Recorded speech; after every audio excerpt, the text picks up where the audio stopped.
Scott Ritter has been on this show many times. He is a good friend of the show. I consider him a friend. And he was about to depart for the St. Petersburg Economic Forum in Russia when he was not only disallowed from traveling onto the plane that he was going to take, I believe, to Turkey before transferring to Russia and St. Petersburg, but he also had his passport seized by the State Department without any explanation and without any redress as to how to rectify the situation. It was simply that Scott Ritter was going to Russia and he was punished for it. Now, he was on Judge Napolitano's program talking about this development, and here you can hear what happened in his own words. Okay, so here we go. Here's what he had to say about what happened to him when he was trying to travel to Russia. What happened to you yesterday at John F. Kennedy Airport in New York? Well, I was in the process of doing the final boarding of the aircraft where, right before you cross the threshold into the airplane, the airline attendants asked, just to review your tickets and your passport. And I handed it to them. They motioned to go on the airplane, and suddenly three uniformed, armed Customs and Border Patrol officers came up and asked if I was, William Scott Ritter Jr. I said, yes, I am. They ushered me out of the line. Then they demanded that I give them my passport, which I complied with. And then they asked me that if this was my only travel document, do I have any other travel documents? I said, no, this is my U.S. passport. It's the passport I use to travel overseas, and I have used frequently, including to Russia. And they said, well, we're seizing it. I said, on what authority? They said, on the orders of the United States State Department. I said, who in the State Department? They said, we don't know. I said, well, who ordered you to do this? So you obviously are, we don't know. We can't tell you. We're not authorized to tell you. They wouldn't give me a receipt for the passport. They just said, you got to contact the State Department. I said, who in the State Department? They said, we don't know. You're going to have to figure that one out. Then they got my bags off the airplane and escorted me out of the security zone into the general, where you walk in, and said, you're free to leave. And that was that. Do you have the names of or a photograph of any of the three of them? No, I mean, I was, Judge, in retrospect, there's much that I should have done. I was in my mindset getting ready to get on an airplane and go to the St. Petersburg International Economic Forum. I was focused on that. My mind was already what's going to happen when I land in Russia. So we can stop there. Essentially, unfortunately, Scott will have to, if he so chooses, to address this situation, he's going to have to go through whatever channels. I'm not so sure what these are. It's not going to probably be an easy process, but it's one that I'm sure he will have a lot of support for amongst friends, including this one. But nonetheless, that was what happened to Scott. But what also happened to Scott was, this is the fact that this is much bigger than even Scott Ritter. I mean, his trip was all about building friendship between Russia and the United States, mainly people in Russia and people in the United States. It was a big reason why he was going. The St. Petersburg Economic Forum was one part of it, but the other, as part of the Waging Peace campaign, was to build solidarity amongst Russians and people in the United States in order to combat this growing risk of nuclear war between the two countries, in particular, the U.S. government's aggressive posture towards Russia, leading to this massive escalation we see in places like Ukraine.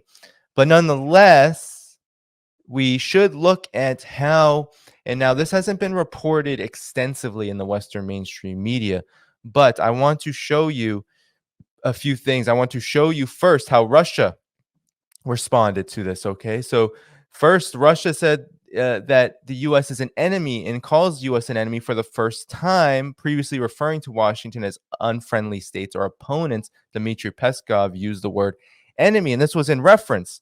Okay, this was in reference to what happened to Scott Ritter, because Washington's refusal to allow former U.S. Marine, UN weapons inspector, and RT contributor Scott Ritter to travel to St. Petersburg was, quote, by Peskov, the latest manifestation of the rabid campaign to prevent U.S. citizens from interacting with the Russian Federation, end quote, which would only be understandable if it was somehow related to his former intelligence status. And then he said, we are now an enemy country for them, much like they are for us. Quote, we are now an enemy country for them, much like they are for us, end quote, while acknowledging that restrictions applying to former intelligence officers, especially on travel to a hostile country, are common around the world. Now, these comments, because they were seen to acknowledge many sides here, or especially the side of whether intelligence operatives or former intelligence officers can travel to so-called hostile countries, that is a legitimate law. Of course, Scott has mentioned on various programs that this is not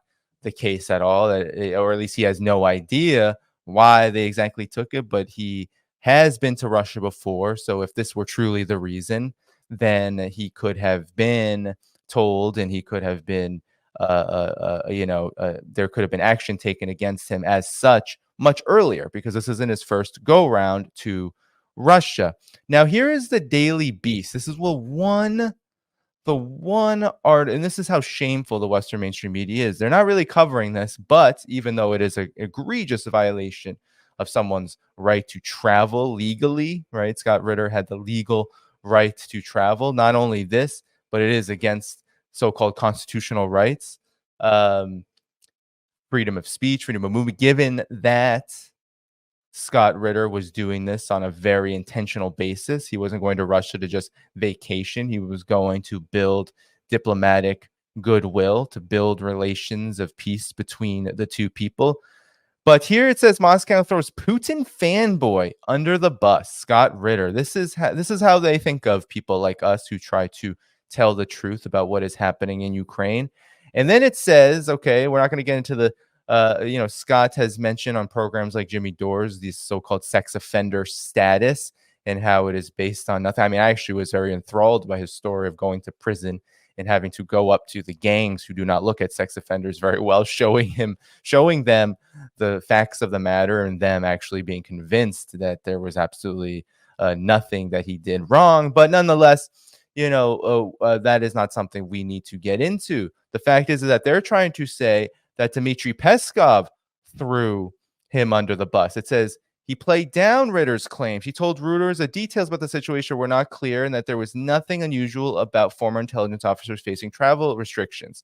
This is practiced in almost all countries in relation to former intelligence officers. Okay, so that is how they're trying to frame this. He added, however, if Ritter was truly thrown off the flight for him to stop him speaking in Russia, it was part of a frenzied campaign to prevent the U.S. from establishing at least some contacts with Russia.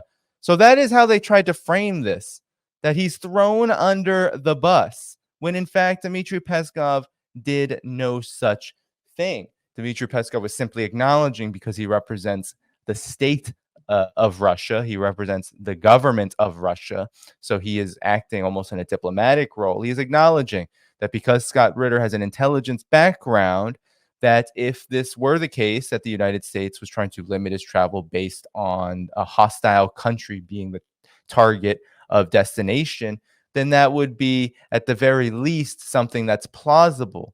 But of course, Peskov was just putting that out there because it has ramifications for Russia. But the fact that you can spin the fact that Dmitry Peskov said at the same time that this could be just another hostile and aggressive move by the United States to prevent contacts with Russia, the fact that that was downplayed is just indicative of how much the Western mainstream media has become an appendage and a mouthpiece and basically an embedded tool of the U.S. military regime, of its neocon foreign policy establishment, because that is nowhere in that article. And of course, the just brazen insults, Putin fanboy, just shows how unserious all of this is for the neocons and their foreign policy establishment. They don't take things seriously. They are trying to layer on huge amounts of propaganda to discredit not just Scott, but it's not just about him, it's about anyone that challenges the neocon foreign policy establishment's line on this issue. I have to be honest here. I myself have had opportunities to travel to Russia, and I have not felt safe doing so. Not because I'm not courageous enough. I've been to Xinjiang, I've gone to China. It's not like I am not open to visiting a country the United States finds to be a hostile actor and that there's active measures of war against it. I've also been to Cuba, which has many sanctions, is just 90 miles away. And of course, for so long, there was no travel to Cuba without having to go through illegal channels or to have to go through channels that are incredibly difficult and time consuming. So it has to do with the fact that not only have people been targeted for assassination and murder, like Scott himself, who has described many attempts on his life because of Ukraine's many lists that they carry to silence those who are critical, not just of Ukraine, but of course of the entire NATO project. And because of things like this, right? The fact that this is what can happen to you, and it can happen to you so easily, no matter how much respect and how, yeah, although I think the establishment doesn't really respect Scott Ritter, but if you look at his background, it would seem to denote, at the very least, the consideration that respect should be given. That many people, the reason why he is so listened to, why people on this program and so many others watch him so diligently, is because he has respect, he has influence, he has weight. He is someone where people look at his background, they look at what he's saying, and they say, well, not only is that courageous, but it obviously shows that not everyone who has come out of the background that Scott has is just some champion of the war machine. And this is what they are scared of. They are scared of people like Scott. They are scared of people anywhere in the United States and in the West coming to different conclusions and then taking action on those conclusions based on a very different goal. For example, fostering peace with Russia. Who knew that that was such a dangerous kind of activity that could get you on kill lists, that could get your passport seized? This is the time that we live in when it comes to the dying US hegemonic order. This could happen to any of us. This is why I don't support Cornel West's current electoral campaign in the main, when he decided to equate fascist, now dead fascist, Alexei Navalny with people like Mumia Abu-Jamal and other U.S. political prisoners, Julian Assange and the like. And the reason why that is such an affront to me is because people like Mumia Abu-Jamal, people like Julian Assange, they represent what it means to actually take a stand for people, for peace, for a better world, versus Alexei Navalny, who has only stood for the dismemberment and the destruction of any stability in Russia, that his goal was to turn Russia into a Western vassal once again.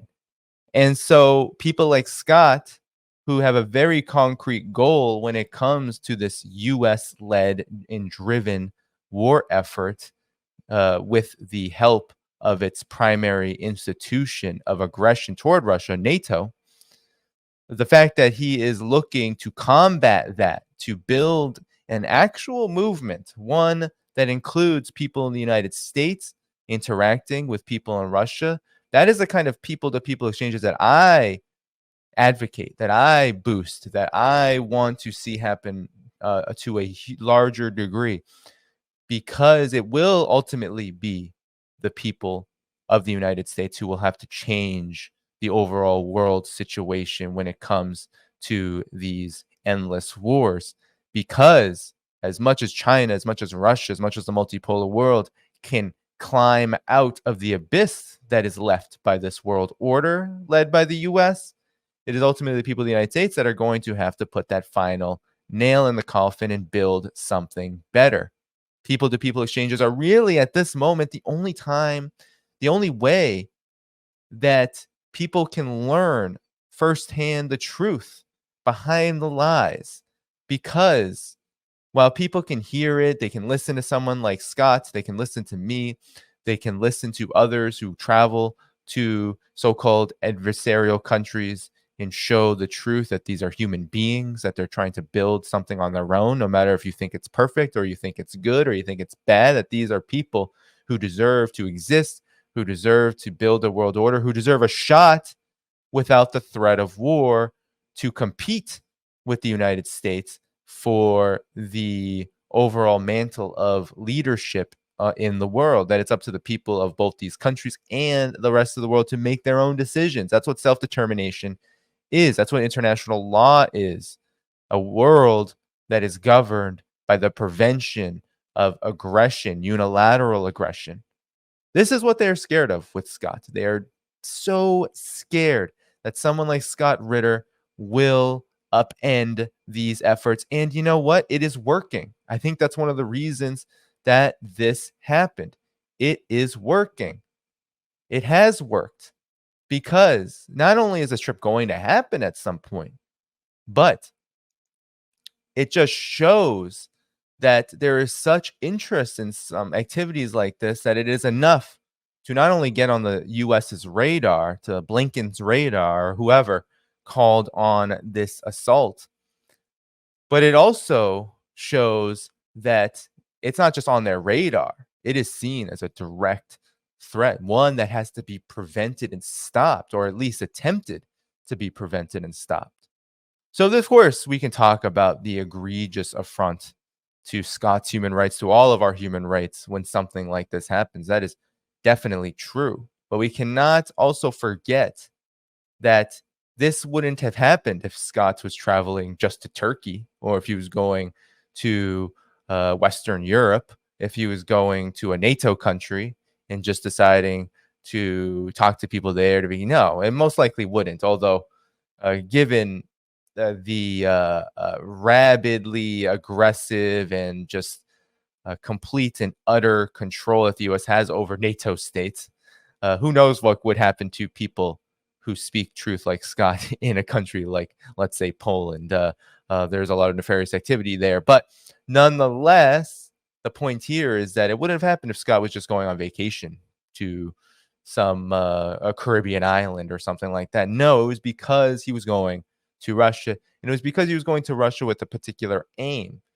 And, I've been following Scott's trips. He's come on this show to talk about his trips, and he's done some really, I think, just things that uh, are not seen as allowable. Building relationships with the people and the local authorities in Chechnya, for example, learning about that struggle, that culture, going to the Donbass region, traveling, seeing what is happening there. I mean, this is not what they want you to see. They do not want you to see the truth, unvarnished truth. And Scott had announced that in this trip, he was going to be able to document it, to finally make a documentary to show people the towns, the cities, the local life, to get people in Russia to speak about their lives, to expose the Americans he was going to bring with him to Russia, Russian people, and Russian life. And that was going to be a major part of it.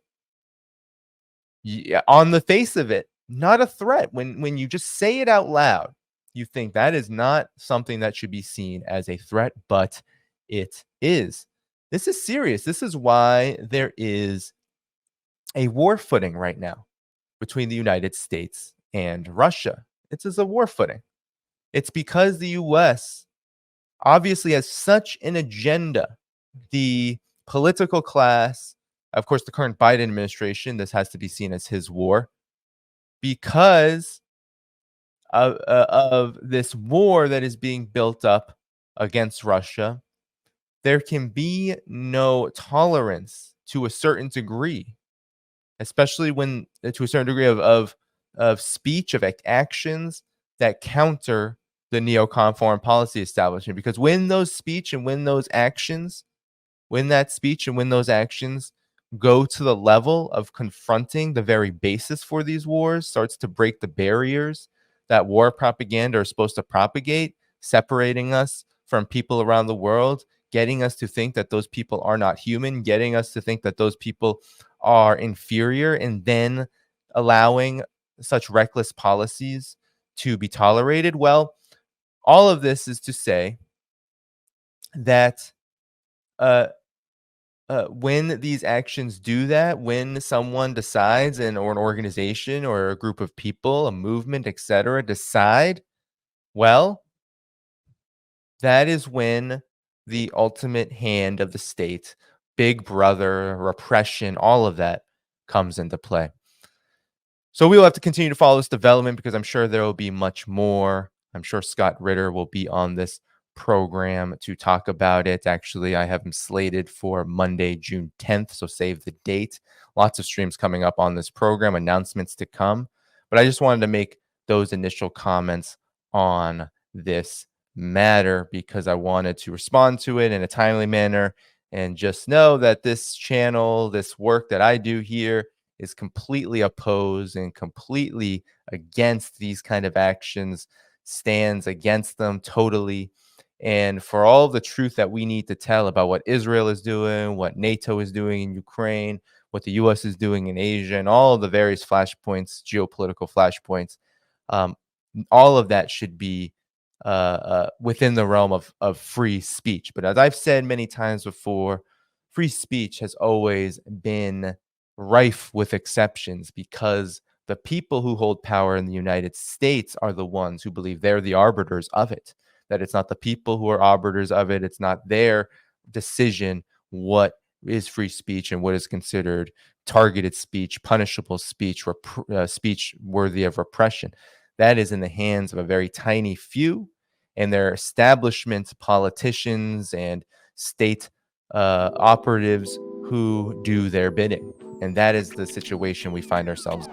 Thank you for tuning in to my latest video. I appreciate all of your support. This channel, however, needs your help. I am seeking to make this channel more sustainable in the long term and upgrade necessary equipment to ensure that this work continues onward and makes progress to give you all of the geopolitical analysis that you all deserve. For that reason, I'm asking you to become a member of my Patreon community at patreon.com/DannyDhaiphong. You can find that link in the video description or in the pinned comment below. For whatever amount you choose to give, just know you are supporting independent media that you can't find anywhere else. Thank you so much, and I look forward to the next video.